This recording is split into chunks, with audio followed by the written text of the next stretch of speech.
Vamos gravar aqui. Bom dia, bom dia. Aê! Tudo bem com vocês? Vamos lá. Hoje, geografia. Geografia, página 7. Conceitos essenciais para a compreensão da ciência geográfica. Olha só. Bom dia, Isabelle, a poetisa da turma. Eu quero mais uma poesia daquela, hein? Bem bonita. Então, vamos lá, então. A geografia é massa, a geografia é legal. Apesar de eu gostar mais da geografia, vamos colocar política, né, do que a espacial, mas tá aí, né? Ossos do ofícios, vamos lá, vamos lá. Bom dia, Gabriel Esmanhoto, eba, viva Gabriel! Então, vamos lá, cara, temos que trabalhar, temos que trabalhar. Não é tão difícil, mas eu acho meio repetitivo, eu acho uma coisa assim, meio que, tipo assim, sabe, redundantinha, assim, sabe? Mas vai que vai, vamos ali. Olha o que eu coloquei, nós vamos falar sobre a questão do espaço, né, ó, mas na próxima no nosso próximo tema aqui, que é a paisagem natural e espaço geográfico, né? Então, quando nós vamos falar sobre a questão do espaço, eu já coloquei aqui, já adiantei aqui o Pico do Paraná. Já ouviram falar do Pico do Paraná? Quem já ouviu falar do Pico do Paraná? Levante a mão! Eba! Pico do Paraná, o pico, o segundo pico maior aqui da América do Sul, aqui, né? Muito próximo. Eu sou vizinho desse pico aqui, eu moro aqui do lado, aqui, praticamente, aqui, né? Eu moro numa região de cadeia de montanhas, entendeu? Então, o Pico do Paraná é muito próximo daqui, né? 1.200, quase 1.300, né, de altitude. Ok? Então, o conceito, eu só estou aqui, só trouxe o pico aqui para mostrar a vocês, assim, né? Para dar uma trazer uma imagem, né, cara, para não ficar só a voz desse cara aí, cara chato. Olha lá, conceitos essenciais para a compreensão da ciência geográfica. Então, como tem que usar a apostila, vamos usar a apostila, né? Então, temos ali várias coisas, mas dentre esses conceitos, o Milton Santos, que é um grande geógrafo, ele traz o seguinte, ele define da seguinte forma: o espaço se define como um conjunto de formas representativas de relações sociais do passado e do presente e por uma estrutura representada por relações que estão acontecendo diante dos nossos olhos e que se manifestam através de processos e funções. O espaço é, então, um verdadeiro campo de forças cuja aceleração é desigual. Daí porque a evolução espacial não se faz de forma idêntica em todos os lugares e nem só e apenas em um só tempo. Eu já complemento o Milton Santos aqui. Viu como subiu como sou metido já? Já complemento aqui a ideia, exatamente. Né? O espaço ele sempre está se transformando, de uma forma ou de outra, ele sempre está se transformando. Lembre, por exemplo, ó, você tem uma ideia. Recentemente nós tivemos a informação que se desprezou da Antártica, né? Foi da Antártica ou foi lá de cima da América do Norte? Eu acho que foi da América do Norte lá, né? Do Alasca, aquela região lá, se prendeu um grande bloco de gelo, né? Do tamanho de uma cidade de Nova York, eu não sei a proporção agora específica, né? E se desprendeu e aquilo vai derreter e aquilo vai transformar o meio ambiente, cara, certo? Um tsunami que ocorre, por exemplo, ou qualquer outro tipo de catástrofe natural que ocorra, ele transforma o meio ambiente. Um vulcão em erupção, ele transforma o meio ambiente, quem diz, né? Em si, ou seja, a natureza, a natureza ela não é estática, né? E sem contar que nós, seres humanos, né, interferimos direta e indiretamente para que isso aconteça, para que esses desastres, catástrofes naturais aconteçam e que transformam o meio ambiente.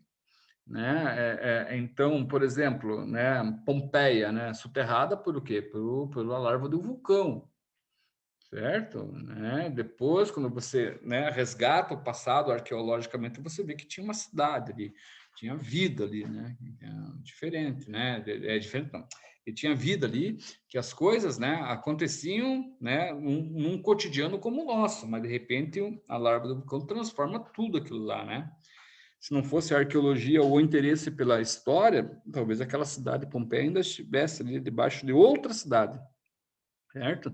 Né? Mas não só esse meio, o próprio meio natural mesmo, né?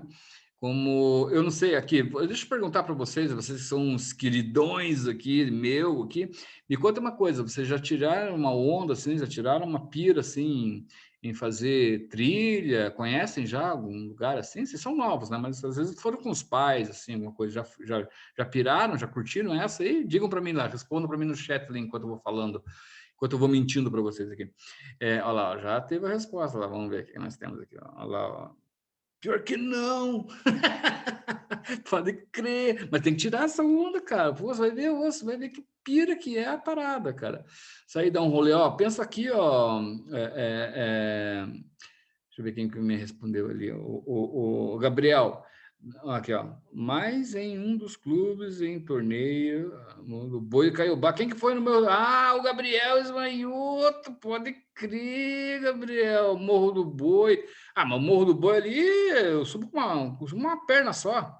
Subo com as mãos ali, aquele morro ali. Lá, morrinho, né? Ah, mas você mora perto, né, Gabriel? Eu acho que você que mora aqui em Curitiba, né? É isso, né, Gabriel? Se não me engano. Responda aí para mim.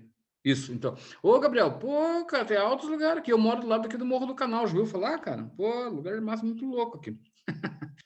E os outros, já tiraram uma onda? Outros falou que em clube, que em torneio tem algumas trilhas. Massa. As trilhinhas, assim, né, que são ali suaves, assim, né? É gostoso de fazer. Eu já sou mais grotesco. Assim, eu gosto de fazer umas trilhas assim, de 8, 9, 10 horas, mais ou menos. Né? As trilhas que tem aqui no Paraná são todas. Mas não só aqui, já fui em outros lugares, né? Já fiz trilha, quando eu fui conhecer o Machu Picchu, né? A segunda vez que fui a Machu Picchu, eu fui pela cadeia de montanhas, né? 4 dias no meio da trilha lá e tudo mais, e outras coisas mais aí, né? Cara, por que eu estou falando tudo isso? Porque, por exemplo, um lugar que eu conheço, que é aqui, essa região sul aqui, né, da Mata Atlântica aqui de Curitiba, do litoral nosso aqui, né, próximo a Curitiba, São José dos Pinhais, Piraquara aqui, essa região eu conheço já há mais de 20 anos e eu já percebi várias mudanças que ocorrem na própria natureza, né? Então nunca é estático, sempre está em progressão, sempre está, né? Pequenas e grandes transformações, isso sempre vão ocorrer, né? Então o espaço sempre vai estar suscetível a mudanças pela natureza, né? Que eu acho que é mais assim, mais benéfico para a própria do que vamos colocar assim a relação ou a intervenção do homem no meio dela. Aí é para acabar. Por que é para acabar? Porque daí a coisa pena tudo, né, cara? Quando o ser humano interfere, daí eu vou colocar também a minha relação. Bom, é por isso que eu sou professor, né? Trazer as minhas experiências, né? Vou colocar a minha relação aqui com o nosso litoral, quando, por exemplo, num governo anterior, um cara chamado Beto Richa, né? Os seus familiares quiseram tomar uma parte ali da Mata Atlântica ali para construir, sei lá, o que lá, né, cara? Um resort, não lembro, mas sei que interferia justamente ali no meio ambiente. Né? Isso é o que mais acontece, isso é o que mais acontece, não só aqui. Se vocês forem, por exemplo, para Amazonas, de conhecer aquela região de Mato Grosso, e, enfim, ali subindo ali, Manaus, tudo, cara, vocês vão ver que tem muito resort, né? Muitos hotéis lá, né? Dentro da mata, que são ilegais, cara, né? Os caras ocupam um espaço ilegal e dessa forma interferem no meio ambiente, né? Porque tudo aquilo que o homem produz, ou melhor, tudo aquilo que o homem transforma nem sempre é bom para a flora e a fauna. Tá? Então, essas questões nós podemos entrar aqui. Mas ele fala ali de outras ali, né? Dos conceitos essenciais para a compreensão do espaço geográfico. Então, ele fala do próprio espaço geográfico. O que é o espaço geográfico? É a identificação das áreas do globo em que o homem promoveu alterações, né? Define o espaço geográfico, em que o homem promoveu alterações e define o espaço geográfico. E as formas como a sociedade foi se desenvolvendo demonstram o aumento da capacidade de intervir cada vez mais mais intensiva no meio natural. As consequências da ação humana são parte essencial da configuração do espaço geográfico e os problemas ambientais verificados atualmente são decorrentes da expansão do espaço geográfico. Então, o que eu acabei de falar, né? Quando nós estamos invadindo cada vez mais, só que nós fazemos isso desproporcionalmente. Tá? Nós estamos em lugares que invadimos, por exemplo, se pega, por exemplo, o Rio de Janeiro, né? O Rio de Janeiro não tem mais para onde crescer, São Paulo não tem mais para onde crescer, tá? Ali nas grandes capitais. Agora, se você sai dessas grandes capitais e vai para as pequenas cidades, daí sim, mas aí tem uma série de questões que implicam nisso tudo. Dentre elas, a questão do próprio emprego. Como é que uma pessoa, por exemplo, como eu, por exemplo, vamos fazer a suposição, eu sou um professor. Se eu for trabalhar numa cidade interior, eu vou ter que trabalhar como o quê? Como um professor do Estado, né? Ou seja, um professor da rede pública, né? Fazer um concurso e ir para trabalhar com uma rede pública. Mas será que eu vou me acostumar naquele lugar ali? Posso. Se for uma necessidade, eu tenho que fazer isso. Tá? Agora, uma pessoa que, por exemplo, a profissão dos pais de vocês, de repente um engenheiro, de repente sei lá, um dono de comércio ou de uma indústria, ou um profissional liberal, um advogado, ou um médico. Será que consegue também isso através do funcionalismo público? Porque particular vai ser muito difícil. Como é que eu vou, se eu for para trabalhar no colégio do particular, no interior do estado, teria que ter um colégio para isso. Se não tiver, como é que eu faço? Estão me entendendo? Então, essas coisas... Por que os grandes centros vivem em expansão? Justamente pela possibilidade que ele dá às pessoas, né? De emprego, de educação, uma série de outras coisas. Por isso que os grandes centros estão expandindo. Isso é bom? Não, isso é ruim, cara, porque, na verdade, quando você não tem o núcleo, quando o núcleo não consegue mais crescer, né? Ou seja, não tem como mais crescer, eles vão para o quê? Para as regiões metropolitanas. E aqui no Curitiba, por exemplo, e Rio de Janeiro também, né? Nós temos o problema do meio ambiente, porque os grandes centros, as cidades, as capitais estão coladas com esse meio ambiente. Curitiba está colado com o meio ambiente aqui, né? Com a região do litoral, da Serra do Mar, aqui está colado aqui com a Mata Atlântica. Então, a região metropolitana, justamente onde eu moro, a região metropolitana de Curitiba, é muito próxima a essa fauna e essa flora, que eu vejo cada vez mais intervenção. Então, as pessoas hoje vêm para cá, para Curitiba. Você acha que o cara vai morar onde? Vai morar lá no Batel diretamente, né? Que vem procurar emprego? Não. O cara vai para um bairro, o cara vai para uma vila aonde as condições dele sejam adequadas exatamente não, mas o dinheiro, onde ele possa, onde ele tenha a possibilidade de ficar, né? E ele vai para onde? Vai para uma região metropolitana. Então, onde nós conhecemos aqui, cada vez mais o povo, as pessoas estão expandindo, né, nessas matas atlânticas. Isso é um perigo para com o meio ambiente, cara, né? Porque nós estamos diretamente interferindo nesse espaço. E isso vai acontecer, talvez não hoje, mas no futuro próximo, isso vai ter resposta. É como, por exemplo, nós vemos que volta e meia, quando dá aquelas chuvas, né, aquelas tempestades, né, lá no Rio de Janeiro, há desmoronamentos, né, cara? Pessoas, não só lá, mas São Paulo, uma outra capital que eu conheci, Manaus, né? Você tem aquelas casas feitas em cima dos rios, é muita água lá, né? Todas de palafita, assim. Um palito de fósforo ali é fatal para né? Acabar com aquelas moradias ali numa fração de segundos ali. Então, outra coisa que eles chamam, tem outras ali que depois vocês vão continuar lendo, né, galera? Vocês têm que, eu só estou dando trazendo para vocês aqui uma superficialidade daquilo que nós podemos, daquilo que nós estamos nos aprofundando. A parte de vocês também tem que ser feita, né? Ou seja, vocês têm que estudar, né? Tem que dar uma olhada lá. Outra coisa ali, a paisagem. As grandes paisagens naturais do globo representam um bom conteúdo no interior da qual se pode implementar a discussão de paisagem geográfica. A comparação entre paisagens de diferentes países demonstra como o ambiente da cultura alteram a forma de intervenção humana na natureza. E a análise de paisagens urbanas e das áreas industriais demonstram a expansão da paisagem humanizada e a capacidade criadora do ser humano. E é isso mesmo, né? Na verdade, desde o século XIX, XVIII, XIX, né? Essa intervenção ela se intensifica cada vez mais com relação ao urbanismo, né? no século XVIII, século XIX, na Europa, por exemplo, nós tivemos a Revolução Industrial, que altera toda, né, vamos colocar assim, a paisagem daquelas cidades. Né? As grandes indústrias vão ser feitas, grandes aglomerados, né, de moradias também vão ser feitas, né, para os trabalhadores, enfim, aquilo tudo vai alternar, vai mexer, né, com o processo de urbanismo, né, e isso vai alterar a paisagem daquela região. Outra coisa que eu gostaria de falar para a atualidade, quando você pega, por exemplo, algumas cidades hoje, como Veneza, né, aquelas cidades lá entre os rios, né, é, você pega outras cidades que são assim, assim modelos de cidades de primeiro mundo. Não se esquecemos que essas cidades muitas vezes foram e exploraram outras cidades, tá? Como, por exemplo, a América do Sul, como, por exemplo, a África, o continente africano, como, por exemplo, a América do Norte, a América Central, para serem o que são hoje, ou terem essa denominação de modelo.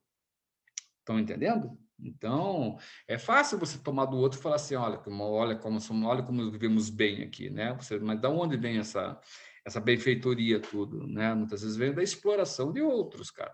Tá? Deixando o espaço, ou seja, nosso espaço, né? Se não fosse o Brasil, por exemplo, se o Brasil não fosse rico como nós teríamos, né, sucumbido na miséria, cara, de tanto que levaram de nós, de tanto que tomaram da gente aqui, de tanto que levaram da gente. Né? Todas as riquezas minerais aqui, e ainda tomam, né? Que o país é para lá de rico, o país a sua natureza é muito rica, né? Cobiçada ainda, né? Então temos as questões aí, quando você fala, por exemplo, na questão da paisagem e querer mostrar o outro como um exemplo, mas que exemplo? Ele se torna um exemplo porque explorou o outro, não? Não tem boca, não. Ai, não, porque né, os parques temáticos da França, porque eu não sei o que tem. Cara, mas esses caras aí exploraram, cara, exploraram uma galera de gente aí, entendeu? Para chegar onde estão, né? Para se mostrarem ou ter a petulância de se mostrarem, né? Como exemplo. Sai para lá, né? Território, região, tem tudo ali, ó, lugar, redes, escalas. Então, são coisas que vocês vão, né, se aproximando na leitura. E eu vou deixar aqui para vocês aqui no chat aqui o meu e-mail só para vocês, hein? Olha, olha. Vou deixar um e-mail aqui para vocês aqui, para vocês tirarem dúvidas, porque o nosso tempo é muito curto, né? Então, nós não temos muito o que fazer aqui. Lógico, temos bastante o que fazer. O problema é a questão do tempo, né? O tempo não temos muito o que fazer. E eu queria ir direto lá para a página da paisagem natural do espaço geográfico. Nós temos ali uma paisagem ali que observa a representação da natureza, enquanto embaixo a representação da intervenção na natureza. Nós temos lá ali, ó, dois irmãos, né? Fernando Noronha ali, né? Bacana. Não conheço Fernando Noronha. E abaixo nós temos ali uma ponte ali, Golden Gate, São Francisco, Estados Unidos, certo? Então, nós temos uma natureza e temos uma intervenção na natureza, que é a ponte. Interessante isso aí, tá? Então, só dando, temos um minuto e pouco ali, damos ali, ó, o ar da graça do assunto aqui, ó. A presença dos elementos físicos que se compõem a paisagem terrestre, como a vegetação, o clima e os solos, é denominada meio ou paisagem natural. Nesse tipo de paisagem predominam os aspectos originais da natureza, aquilo que não se mexe, mas aquilo que já teve e sofreu uma certa interferência. Como eu falei para vocês, nós temos lá, quer ver? Eu vou dar um exemplo para vocês. Tipo assim, olha, aquele morro, ninguém conhece aquele morro é intacto. Será? Será que ele é intacto? Né? Mas a poluição que chega até lá, ou não chega? Chega. A poluição chega até lá, através do quê? Através das nuvens, né? Será que é intacto? Será que está... Não. Houve, sim, a interferência do ser humano indiretamente, mas houve. Por exemplo, uma nuvem carregada. Vamos fazer a pessoa que aquele morro nunca tenha chego ninguém. Mas a 20 quilômetros daquele morro, você tem uma indústria de plástico, né, que faz alguma coisa com plástico lá, produz plástico lá e tal. Provavelmente as nuvens que carregam ali próximo daquela indústria descarregam naquele morro. Pode acontecer isso, com certeza. Se num tempo de 50 anos existe a relação não direta, mas indireta, provavelmente aquele morro já sofreu bastante o impacto da poluição daquela indústria de plástico. Tá? A chuva ácida ali, daquele morro ali, pode ter ali causado, vamos colocar, a extinção de alguma espécie da fauna ou da flora. Vocês estão me entendendo? Então, essas coisas são muito... Né, não tem... O ser humano, quando ele interfere no meio, a coisa é desumana, não é humana. A coisa é desumana. Há sim a interferência, né, no bom sentido, há sim a interferência que não cause tantos danos, mas a maioria da interferência do ser humano agride diretamente o meio ambiente. Tudo bem aí com vocês? Bora para amanhã? Amanhã continuamos a nossa aula aí, tá legal? Bom dia para vocês, eu quero que vocês fiquem bem e amanhã nós damos continuidade às nossas aulas aqui. Eu não sei o que teremos amanhã, mas teremos aula. Eu estarei aqui, se tudo der certo, se Deus quiser, ok? Então, tenham um bom dia, fiquem bem. Tamo junto, Leonardo, tamo junto, tá? Certeza. Falou para vocês, tchau. Uhum. Tchau, Isabelle, valeu, valeu, valeu.